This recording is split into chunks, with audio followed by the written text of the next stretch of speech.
Zame je policist na policijski postaji temelj nacionalne varnosti Republike Slovenije. Policist na policijski postaji je vedno prvi, ki se sreča z vsakim dogodkom.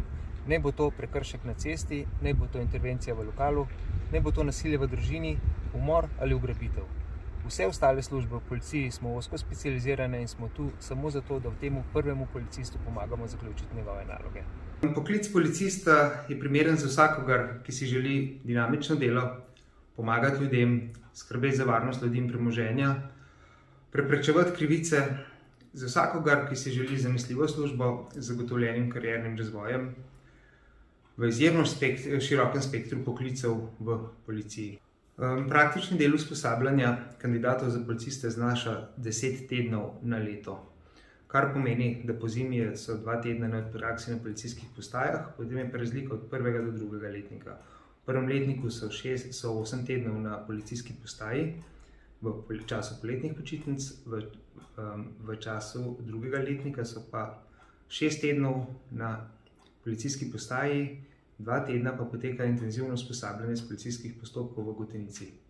Skupno znaša praktično izobraževanje 40% celotnega učnega procesa v policijski akademiji, tako da lahko rečemo, da je velik poudarek na praktičnem usposabljanju.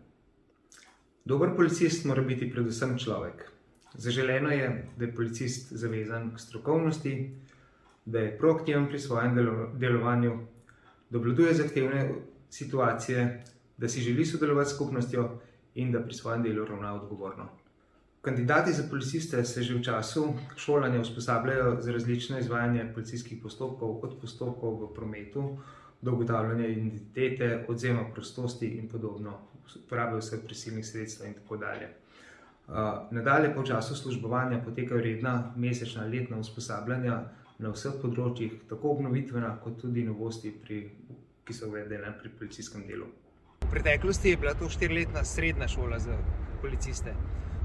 Poleg strokovnih predmetov so vsebovali tudi obvezne splošne predmete, kot so zemljepis, biologija, kemija, fizika, matematika. Danes je to višja policijska šola in gre predvsem za strokovno izobraževanje in so predmeti posvečeni predvsem strokovni plati policijskega poklica. Gre za specialistične predmete, kot so pravo v prekrških, kazensko pravo, uvod v pravo, policijska pooblastila, postopki v cestnem prometu in podobno, kar se tiče policijskega dela. Policist, ki zaključi izobraževanje v policijski akademiji, mora pričeti z delom na policijski postaji. Kot policist na policijski postaji pridobi nenadomestljive izkušnje. Kasneje pa je karierna pot njegova odvisna predvsem od njega in zelo malo od ostalih okoliščin. V policiji nenehno poteka fluktuacija kadra na vseh delovnih področjih. Imamo pa verjetno najširši spekter poklicev v celi javni upravi, tako da za vsakogar se najde svoj poklic oziroma poklic, ki mu ustreza. Če konkretiziramo, lahko govorimo o prometnikih, policistih na splošni policijski postaji, vodnikih službenih psov, konjenikih, policistih, vodnikih službenih psov, vodnikih službenih čolnov, vozniki specialnih vozil. Skoraj ni poklica, ki v policiji ne bi bil zajet. Informatika in telekomunikacije, računalničarji, zelo širok spekter poklicev. Bodite potrpežljivi. Vaša karierna pot je odvisna izključno od vas samih. Imamo lepe in slabe trenutke. Zame je v policiji veliko lepših kot pa slabih.